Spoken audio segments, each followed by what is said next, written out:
अगर उनको देखें तो मुकदमा तो बनता ही है मर्डर का, तो होप है कि मतलब जस्टिस तो मिलेगा ही। अंकिता को न्याय मिलना चाहिए। जो नया विशेष लोग अभियोजक आए वो परिवार की सहमति से आए। उत्तराखंड की जनता इसको नहीं बचाएगी, चाहे ये लाख कोशिश कर दे। बद्री केदार जी की जय हो दोस्तों। आजकल सावन का महीना भी चल रहा है, तो सावन की बहुत बहुत बधाई हो। और आज 17 जुलाई है, तो आज हरेला पर्व है, उत्तराखंड का त्यौहार है, तो आपको हरेला पर्व की बहुत बहुत बधाई हो। और आज 17 जुलाई को आज अंकिता भंडारी मर्डर केस की आज सुनवाई है, तो मैं भी वहीं जा रहा हूँ सिंबल चौक कोर्ट कोटद्वार में। तो सीधे आपको मैं वहीं मिलता हूँ। आज देखते हैं वहाँ पे सुनवाई में आज क्या क्या होगा, तो सीधे मिलते हैं सिंबल चौक कोर्ट कोटद्वार में।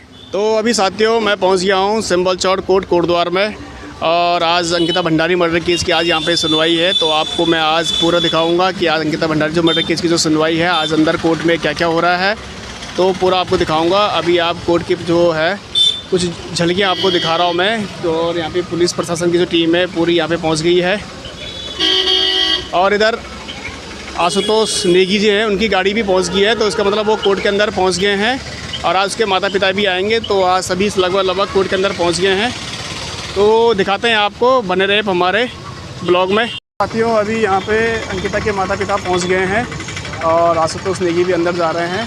अभी वो बाहर ही थे, अब अंदर पहुँच गए हो, अंदर जा रहे हैं। तो अभी साथियों हमारे साथ हैं जो ठेठ पहाड़ी है ना, ठेठ पहाड़ी हैं, भाई लोग हैं, अपने पहाड़ी भाई लोग हैं, और आशुतोष नेगी जी की और उनके अंकिता माता पिता हैं, उनके साथ पहले से ही जुड़े हुए हैं। तो उनसे ही बातचीत कर लेते हैं ज़रा कि आज वो, क्योंकि वो जब से केस शुरू हुआ है तब से उन्हीं के साथ हैं, और ये थोड़ा उनसे बातचीत कर लेते हैं कि आज क्या क्या है, आज क्या होगा आज। नमस्कार पहले तो सभी व्यूअर्स को। देखिए आज बहुत ही महत्वपूर्ण दिन था। आज पुष्प के बयान होने थे, और वो बयान जो हैं इस केस में बहुत अहम रोल रखते हैं, और निश्चित तौर पे एक न्याय की उम्मीद जग सकती थी। पर जिस तरह से अभी माहौल है यहाँ पे आप देख सकते हैं, पुलिस कर्मी भी कम लग रहे हैं, तो हमें लग रहा है कि आज जो है कोर्ट कहीं स्थगित ना हो जाए, क्योंकि मुझे नहीं लग रहा अब ऐसे में पुलकित को पेश किया जाएगा या जूरी आज बैठेगी। एक तरफ हरेला के पर्व पे अंकिता के नाम पे पौधे लगाए जा रहे हैं, दूसरी ओर अंकिता के माँ बाप को आप खुद सोचिए कि डोब सिरकोट से कोटद्वार तक आना, वो पुष्प जो बेचारा है वो 4 स्टेट लांग के आ रहा है इधर, और लास्ट में रिज़ल्ट क्या निकल रहा है यहाँ पे कि यहाँ पे अभी कोर्ट अभी बैठ नहीं रहा है, जूरी बैठ नहीं रही है। आप खुद सोचिए ना, एक प्रायर नोटिस क्या इनको नहीं मिल सकता था? एक गरीब माँ बाप जिनकी नौकरी भी पक्की नौकरी नहीं है ना, एक व्यक्ति जो न्याय के लिए इस उम्मीद में कि उस गरीब माँ बाप को मैं न्याय दिला सकूँ, हम लोग भी देहरादून से आ रहे हैं ना, हमें क्या प्रायर नोटिस नहीं मिल सकता था कि आज स्थगित होना है? ये जिम्मेदारी किसकी है? और ये क्यों? ये अगर मानसिक उत्पीड़न नहीं है तो क्या है? आप थका देना चाहते हो उस बूढ़े माँ बाप को, वो इस कदर थका देना चाहते हैं कि वो न्याय के लिए भूल ही जाएँ कि चलो छोड़ो, अब जो हुआ वो हुआ। ये लगातार देखिए बहुत तरह से ना प्रेशर बनाया जा रहा है। प्रेशर इसलिए बनाया जा रहा है, मैं सिंपल सी बात बोलता हूँ, हर बार बोलता हूँ, हाँ मैं पहाड़वाद करता हूँ, पहाड़वाद ज़रूरी है, मैं इसलिए बोलता हूँ क्योंकि पहाड़ियों को क्या है ना कमज़ोर समझा जा रहा है, इसीलिए अंकिता को मारा गया। अंकिता किसी अन्य समाज से होती, जाट समाज से होती, गुजर समाज से होती, तो किसी की हिम्मत नहीं होती, या मुस्लिम समाज से होती तो किसी की हिम्मत नहीं होती छेड़ना, क्योंकि वो लोग संगठित हैं। आज हमारे ही प्रदेश में देखिए हमारी बेटियों के साथ क्या हो रहा है। इसी को देखते हुए हमने जो है पहाड़ी स्वाभिमान सेना का गठन किया है, जिसमें मुख्य किरदार में आशुतोष नेगी जी हैं, हम लोग भी उनके साथ में काम कर रहे हैं, है ना। का नाम आशीष नेगी। तो मेरे साथ यहाँ पे आशीष नेगी भाई जी हैं, और इनका भी अपना चैनल है ठेठ पहाड़ी करके, और अभी तक हम ये भी सुबह से ही यहाँ पे आ रखे हैं। तो देखते हैं अभी कार्रवाई, देखते हैं कि क्या होता है अंदर, क्योंकि अंदर तो अंकिता के माता पिता और आशुतोष नेगी जी अंदर से जा रखे हैं अभी। तो देखते हैं आगे क्या होता है। आपको साथियों यहाँ पे एक गाड़ी आ गई है, देखते हैं इसमें आरोपी आ रहे होंगे। तो इसमें मेन आरोपी है पुलकित आर्य, तो मेन आरोपी इसमें आ गया है पुलकित आर्य, तो उसको अंदर ले जा रहे हैं। ये दूसरी गाड़ी है, तो इसमें भी आरोपी आ रहे हैं। तो ये दूसरी गाड़ी है, दूसरी गाड़ी में आरोपी आ रहा है। ये सौरभ भास्कर है, देखिए दूसरा आरोपी आ गया है। तो अभी 2 आरोपी आ गए हैं।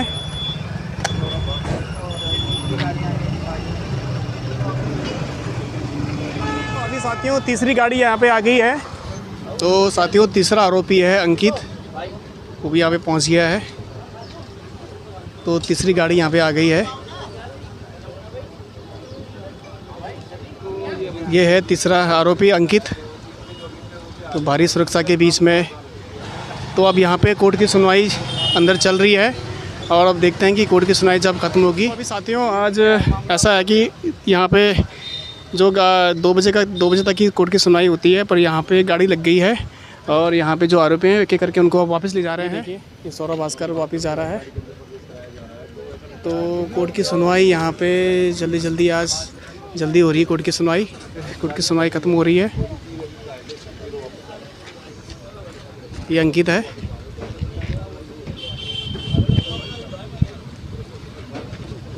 कि आज सुनवाई हो नहीं पा रही है क्योंकि आज वकील भी नहीं है। तो आज वो अभी तो आए थे, तो आज जल्दी ही आधे घंटे में ही निकल गए हैं। साथियों अभी आप लोगों ने देख लिया होगा कि गाड़ी जितने भी आरोपी थे वो वापस चले गए हैं, क्योंकि इस केस में जो यहाँ अंकिता भंडारी के जो केस लड़ रहे थे जितेंद्र रावत, तो उनको सरकार ने हटा दिया है। और जो अंकिता भंडारी के माता पिता हैं जो काफ़ी दिनों से इसके बारे में आंदोलन भी कर रहे थे और धरना भी दे रहे थे कि जितेंद्र रावत को हटाना है, तो सरकार ने उनकी बात मान ली है और सरकार ने जितेंद्र रावत को हटा दिया है। अब जो नए वकील हैं, तो नए वकील को थोड़ा यहाँ पे अभी स्टडी करने की ज़रूरत ये है कि उनको केस शुरू से ही उनको देखना है। तो अभी साथियों यहाँ पे आशुतोष नेगी जी और सब बाहर निकल गए हैं। ऐसा लगता है कि आज बयान नहीं हुआ, तो आज तो बहुत ज़रूरी बयान था, कुछ बताएंगे क्या हुआ आज वही जो विशेष लोक अभियोजक थे जितेंद्र रावत जी, उनको एक तरह से हटा दिया गया है। हालांकि ये बताया गया कि उन्होंने जो है लिख के दिया है कि वो अब पैरवी नहीं करना चाहते, लेकिन मुझे लगता है कि अगर उन्हें हटना होता तो 1.5 महीने पहले हट जाते। अब लास्ट में ये स्थिति जब हुई होगी कि भाई हम आपको हटा रहे हैं, तो उन्होंने एप्लीकेशन दी है। बहरहाल आज जो है विशेष लोक अभियोजक कोई भी नहीं था यहाँ पे। अपॉइंट नहीं हुए भी? हाँ, अपॉइंटमेंट नहीं हो रखा है उसका, शासन ने करना है, क्योंकि मुकदमा जो है स्टेट वर्सेस पुलकित आर्य है, तो स्टेट का जो है काउंसिल होना ज़रूरी है। लेकिन ये विरोधाभास की स्थिति बनी रही कि आज यहाँ पे गवाही हो सकती है, तो हमें आना पड़ा। और पुष्पदीप भी बहुत दूर जम्मू से आया है, उनसे भी आप पूछ लेंगे, वो भी परेशान होकर दौड़ भाग के आए, लेकिन बयान उनके भी दर्ज नहीं हो पाए। तो ये स्थिति रही, आज बयान नहीं हुए आज। तो आपको नहीं लगता है कि क्या जब इनको मालूम था कि अभी ये नहीं अपॉइंट किया गया है नए वकील को, तो आज की डेट में आपको इत्तला कर दी जाती, इनके माता पिता को इतने दूर से बुलाया गया? बिल्कुल, ये तो देखिए हमने पहले ही चीज़ें समझ गए थे कि आज जो है गवाही नहीं हो पाएगी, लेकिन अब कम्युनिकेशन गैप बना रहता है पुलिस के बीच, हमारे बीच में, सरकार के बीच में। अभी क्यों बना रहता है, अब इसका जवाब तो सरकार ही दे सकती है कि इस तरह का कम्युनिकेशन गैप क्यों बनता है। क्योंकि हम लोग तो एक ही पक्ष में हैं, चाहे देखा जाए तो पुलिस हो गई, सरकार हो गई, और हम जो हैं पीड़ित पक्ष के लोग हैं, तो हम लोगों को मिल के साथ रहना चाहिए, कम्युनिकेशन गैप नहीं होना चाहिए, लेकिन होता है। अब उसका जवाब तो सरकार ही दे सकती है। वही बात है ना, मैं कह रहा हूँ आपको कि देखिए ये सरकार की तरफ से हमेशा जो है संवादहीनता की स्थिति रहती है इस केस में। अब वो क्यों रहती है ये तो सरकार ही जवाब दे सकती है, और इसके सवाल तो सीएम से लेके डीएम से लेके एसएसपी से लेके इन लोगों से पूछे जाने चाहिए। इसमें हमारा देखिए हमें तो आना ही आना है, क्योंकि हम पीड़ित पक्ष हैं, हम चाहते हैं कि यहाँ पे गवाही ईमानदारी से हो जाए, तो हम लोग तो आते हैं। और मुझसे ज़्यादा परेशान तो अंकिता के फादर मदर होते हैं, जो बेचारे गाँव से आते हैं, जिनके पास गाड़ी की व्यवस्था नहीं है। और इस बार भी मैं देहरादून में था, तो इन लोगों को अपनी व्यवस्था करके आना पड़ा। और डोब सिरकोट से पौड़ी आना ही पहले एक मशक्क़त का काम है, क्योंकि 3-4 किलोमीटर का जो कच्ची सड़क है वो आजकल बंद हो रखी है, उसमें रपटे आए हुए हैं। तो बरसात का मौसम है, ऐसी स्थितियों में आना पड़ रहा है। तो हमारे तो अभी भी निवेदन है कि आगे की जो भी डेट हो कंफर्म हो जाए कि विशेष लोक अभियोजक की नियुक्ति हो गई है, तभी जाके पुष्प को भी बुलाया जाए और तभी ये लोग भी आए। अननेसेसरी इनका टाइम, पैसा, सारी चीज़ें बर्बाद ना हो। सबसे बड़ा जो दुख है, पीड़ित हैं तो वही लोग हैं, उन्हीं की बेटी गई है, तो उन्हीं को अधिकार भी होना चाहिए कि कौन उनका। परसों डीएम साहब ने फ़ोन किया कि भंडारी जी आप डीएम कलेक्ट्रेट आप पौड़ी पहुँचे। मैं वहाँ गया तो जब डीएम साहब ने बोला कि जो हमारे सरकार की तरफ से जो जितेंद्र रावत जी सरकारी वकील थे उनको हटा दिया गया है। जी जी। तो मैंने उनका भी धन्यवाद किया, और विशेष जो कि जनता ने भी वहाँ पे धरना प्रदर्शन किया, उनका भी मैं धन्यवाद करना चाहता हूँ। और विशेष जब यहाँ पे आज पुष्पदीप के जो बयान थे, तो हम भी एक ऑप्शन में स्थिति में थे कि वहाँ बयान होंगे कि नहीं होंगे, क्योंकि सरकार ने नई नियुक्ति सरकारी वकील ने नियुक्ति नहीं की। और हमने लिखा है कि आप 2-3 आप सरकारी वकील आप हमें चूज किया और उसको हम पसंद करेंगे जो कि हमसे तालमेल बैठा सके और हमारी राय भी मान सके, ऐसा वकील हमें चाहिए। और हमारे उससे ही सरकारी वकील नियुक्त किया जाए। और जैसे कि अभी जज साहिब ने कहा कि पुष्प के नेक्स्ट जो बयान होंगे वो 27 जुलाई को होंगे, तो मैं सरकार से ये कहना चाहता हूँ कि हमें 2 या 3 दिन के अंदर तुरंत तो सरकारी वकील बनाया जाए, ताकि वो वकील अपनी तैयारी भी करे, क्योंकि कई कागजात हैं वो अपनी इस तरह तैयारी करेगा। और विशेष ये मैं कहना चाहता हूँ कि मैंने सुना है कि मैं एक विशेष एक सुना कि अंकिता केस के लिए कई लोगों ने एक आर्थिक मदद की पैसे रुपए जो है इकट्ठे किए और वो मुझे अभी तक नहीं मिले कुछ, क्योंकि मुझे चाहिए। क्योंकि आप जाने कि देहरादून से ये घर से कोर्ट के लिए आपको पैसे नहीं मिले, के लिए पैसे नहीं मिले, फिर घर से फिर जब सुप्रीम हाई कोर्ट की नौबत आएगी, हाई कोर्ट जाना पड़ेगा, फिर घर से फिर सुप्रीम कोर्ट जाना पड़ेगा, तो कितना खर्चा लगेगा। तो मुझे उन लोगों से यहाँ पे रिक्वेस्ट है कि आप जहाँ जहाँ जिनको भी मिला है आप पहुँचा दिया जाए। और जो ये 3 दरिंदे आ रहे हैं पुलकित, सौरभ और अंकित, जो तो कोर्ट के अंदर ऐसे आ रहे हैं जैसे इनको भेंट VIP का ट्रीटमेंट दिया जा गया। और जिस दिन अब उसका अमर राय के बयान हो रहे थे उस दिन मैं अकेला था वहाँ पे, तो पीछे से अंकिता और मेरे अवरता व्यवहार पीछे से कर रहे थे। तो मैं जज साहब के पास गया, मेरे ऐसे बात कर रहे हैं, तो जज साहब ने तुरंत पुलिस बुलाई, वहाँ पे खड़ी की। तो वो तो ऐसे लग रहे हैं कि कोर्ट के अंदर भी हाँ, ऐसे लग रहा है कि हमें कोई सजा में होगी ही नहीं। उस पुलिस के दायरे को तो ऐसा लग रहा है कि मेरा बाप है वहाँ पे, तो मेरा बाप तो मुझे छुड़ा देगा, पर लेकिन नहीं बचेगा। उत्तराखंड की जनता इसको नहीं बचाएगी, चाहे ये लाख कोशिश कर दे। तो मुझे यह है कि 2024 से पहले जो सरकार से मैं रिक्वेस्ट करता हूँ कि 2024 से पहले आचार संहिता से पहले जो लोअर कोर्ट है यहाँ से न्याय मिलना चाहिए, तभी उसके बाद तब हम आगे सोचेंगे कि हमने किस तरफ जाना है। जो पार्टी मुझे मदद करेगी, मेरे से सहयोग करेगी, हम उसी की तरफ जाएंगे। धन्यवाद।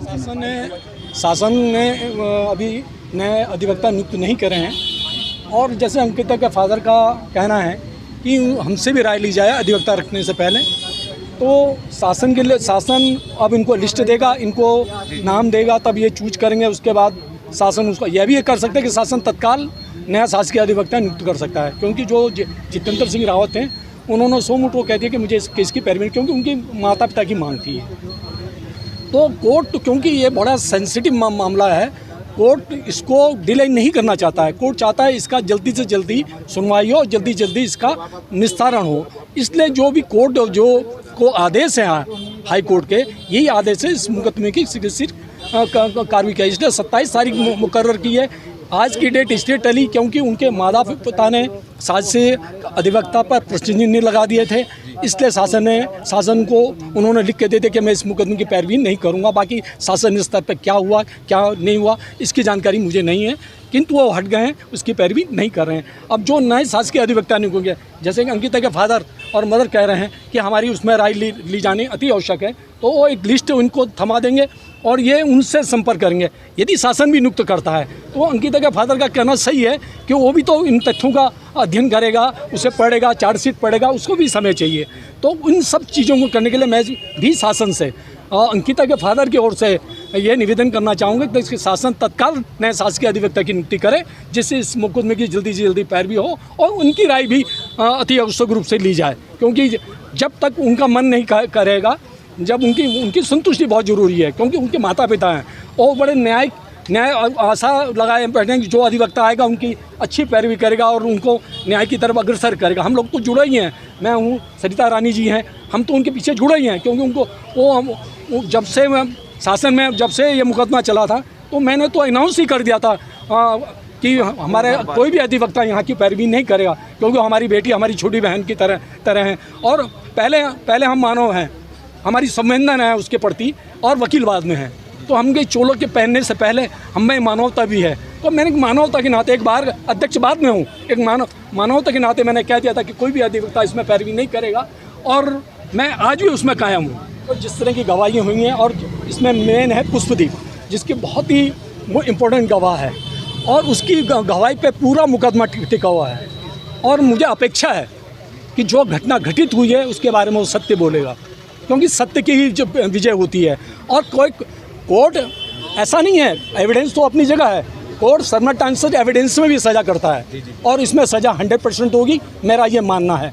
कानून अंधा होता है, किंतु जहाँ एविडेंस की बात आएगी तो सर्मटाइम्स एविडेंस में भी कोर्ट सज़ा देता है कि लाश कर्म किसके साथ देखा गया और लाश क्रम किसके साथ नहीं देखा, ये सारी एविडेंस कलेक्ट होने के बाद ही होंगे। और मैं इसलिए नहीं इसमें ज़्यादा बोलना चाहूँगा क्योंकि कोर्ट में ये मुकदमा चल रहा है, मैं उतने ही डेकोरम में बात कर सकता हूँ। जो कानून में डिजिटल एविडेंस को मान्यता दी गई है और ये बिल्कुल माना जाएगा कि जब 4 लोग गए हैं तो 3 ही वापस आए हैं। उसके अलावा और भी बहुत सारी चीज़ें हैं, जैसे अंकिता का फ़ोन था और फ़ोन जिस जगह डेड हो गया, इसका मतलब वो अगर ट्रैवल करता है तो ये पता चल जाता है कि इस व्यक्ति ने यहाँ से यहाँ तक ट्रैवल किया, और जब वो लौटा नहीं तो ये डेफिनेट है कि वो उसकी डेथ हो गई और उसको वहाँ मार के, और फ़ोन भी उसी के साथ ही था। वो तो निश्चित था कि भाई हर आदमी अपना फ़ोन अपने पास ही रखता है, तो उस समय उसका फ़ोन उसके साथ था और जब उसको धक्का दिया गया तो फिर वो फ़ोन बंद हो गया, साथ ही उसमें गिरी और उसके बाद फ़ोन जो है बंद हो गया। ये चीज़ें महत्वपूर्ण हैं और पुष्पदीप शायद ना होता तो ये मुकदमा भी डंप हो जाता, ये मुकदमा भी ना हो पाता, क्योंकि उसी ने इसको ओपन किया, उसी ने बहुत सारी चीज़ें पब्लिक के और उसके पेरेंट्स के सामने रखी हैं था, तो इसलिए ये एक बहुत अहम गवाह है। और मैं मानती हूँ कि पूरा मुकदमा इसी के ऊपर टिका हुआ है या इसी की वजह से है। बहुत बहुत धन्यवाद। में आया कि जितेंद्र रावत को हटा दिया है, क्योंकि ये मेरे बेटे के केस को कमज़ोर करने के लिए बहुत बड़ी साजिश हो रही थी। और मैं सभी लोगों का धन्यवाद दूंगी जिन्होंने मतलब इस लड़ाई में हमारा साथ दिया और ये फैसला हमारे पक्ष में आया। मैं सभी लोगों से मतलब अनुरोध करती हूँ कि जब तक अंकिता को न्याय नहीं मिल जाता, आप लोग हमेशा अंकिता के साथ रहना, तो न्याय मिलना को उम्मीद हो गया ना, तो आपकी अंकिता के साथ रहना, अंकिता के माता पिता के साथ रहना। वकील जो हटाए गए हैं, एक तो आप लोगों की जीत भी हुई समझो, अब जो नए जो वकील आएंगे उसके बारे में जो नए वकील आएंगे तो मैं तो यही आशा करूँगी कि वो इस केस को मजबूती के साथ मतलब जीते और बेटे को न्याय दिलाए, क्योंकि इसमें हमारी बहुत उम्मीदें हैं कि अंकिता को न्याय मिलना चाहिए। बाकी पूरी उत्तराखंड जनता आपके साथ है। हाँ जी, धन्यवाद आपका। उन सब की गवाहियाँ हो चुकी है, बाकी जो पुलिस ने गवाह बनाए उनकी होनी है, और मतलब मैं ही रहता हूँ मतलब जो उस वक्त सिचुएशन के साथ रिलेटेड थे। आज वैसे गवाही हो नहीं पाई क्योंकि प्रोसिक्यूटिंग अफसर अभी तक मतलब नहीं आए थे, सरकार ने नियुक्त नहीं किया था, तो आज सिर्फ मेरी प्रेजेंस शो की गई और एक नई डेट दी है अभी 27 तारीख की, तो 27 को गवाही होगी। वो हर एक सुनवाई में आते हैं, फैमिली आती है, तो वो अगर उनको ऐसी चीज़ें एनालाइज हो रही हैं तो इसलिए तो कहा होगा उन्होंने, ऐसे तो कोई किसी को नहीं हटाता। बाकी और भी अधिवक्ता हैं, उनको नहीं हटाया, जो एसोसिएट थे उनको ही क्यों हटाया, मतलब कोई ना कोई शक के घेरे में आए होंगे किसी चीज़ के लिए, तो इसलिए मतलब अब मैं भी फैमिली का ही समर्थन करूँगा क्योंकि केस उनका है तो वो अपने हिसाब से ठीक ही करेंगे। नहीं, बस यही कहना चाहता हूँ कि वो नेचर की तो काफ़ी अच्छी थी। अब मतलब उनकी फैमिली से ही पता लगा है कि जो उनके डिफेंस में वकील है जो दूसरी तरफ है वो उसके करैक्टर को ख़राब करने में लगे हुए हैं, मतलब साम दाम दंड भेद लगा के बस यही शो करना चाहते हैं कि उसका करैक्टर ख़राब था, इसलिए वो वहाँ पे थी या टिकी हुई थी और वहाँ से जा नहीं रही थी। अब किसी का उसी जगह पे टिके रहना मतलब उसका ये मतलब तो नहीं है, ऐसा भी तो हो सकता है आप उसको ब्लैकमेल करते हो या किसी चीज़ की वजह से आप उसको नहीं निकलने दे रहे हो। अब ये चीज़ तो रिकॉर्डिंग में भी उसने कहा था कि मेरा बैग ऊपर ले जा दो, मेरे को जाना है, इसका मतलब ये है कि वो जाना चाहती थी, किसी कारण नहीं जा पाई, बस यही है। मतलब लड़की काफ़ी अच्छी थी, मतलब ऐसी लड़की मैंने आज तक देखी नहीं है। जैसे गवाहियाँ हो रही हैं तो उस हिसाब से तो ठीक है, अब जो चीज़ें उनसे छूट गई है मैं कोशिश करूँगा अपनी गवाही में भी उसको रख दूँगा, क्योंकि गवाहियाँ नोट होने से पहले उन्होंने भी मुझे बता दिया था कि ऐसा ऐसा हुआ है, तो एक तरीके से मैं भी अपने बयानों में वो चीज़ ऐड करके मैं सोच रहा हूँ वो कर दूँगा मैं, जो मतलब वहाँ पे अगर कोई लापरवाही रह गई है वकील वाली साइड से तो कोशिश करूँगा मैं उसको कवर कर लूँ। अभी आप वापस जा रहे हैं? हाँ, अभी मैं मतलब वापस जा रहा हूँ, निकल रहा हूँ मैं, तो 27 की डेट है तो 27 को आऊँगा। 27 को आओगे फिर? 27 को? हाँ, अगर मतलब तब तक अगर सब कुछ ठीक रहा, प्रोसिक्यूटिंग अफसर आ गए तो फिर तो आना ही है। खैर जी, तो उम्मीद है आपको कि जैसे आपकी दोस्त के न्याय मिलेगा इससे? नहीं अब लग तो रहा है, क्योंकि हम सारी गवाहियाँ उसी तरीके से करवा रहे हैं, फैमिली वही से कैसे वही करवा रही है, तो मैं भी मतलब उसी ढंग से गवाही करवाऊँगा जितनी चीज़ें मुझे पता है। अगर उनको देखें तो मुकदमा तो बनता ही है मर्डर का, तो होप है कि मतलब जस्टिस तो मिलेगा ही। फ़ोन में जैसे आप जम्मू कश्मीर हाँ, मतलब फ़ोन कर लेता हूँ मैं भी हफ्ते में 1-2 बार, वो भी कर लेते हैं। मतलब चलो इतना रोल तो कर ही सकते। जब पहली बार देखा था, जब इनको SIT ने गिरफ्तार दिया, तब तो मरने की हालत में थे। अब देखो जैसे इनके लिए पता नहीं वहाँ जिम खोल रखी है, रोज़ इनको चिकन मटन खिलाया जा रहा है, पता नहीं क्या ही हो रहा है। और ये इंडिया में ही होता है, बाहर नहीं होता है वैसे। तो अभी साथियों हमारे साथ यहाँ पे जो गवाह हैं पुष्पदीप, वो यहाँ पे है, उनसे थोड़ी बातचीत हुई हमारी। बाकी यहाँ पे अभी कोर्ट की जो सुनवाई है, कोर्ट की सुनवाई यहाँ पे ख़त्म हो गई है आज की, और जो नेक्स्ट डेट है वो है 27 जुलाई को। 27 जुलाई को नेक्स्ट डेट है। अपन क्या मजा अभी गाड़ी गाड़ी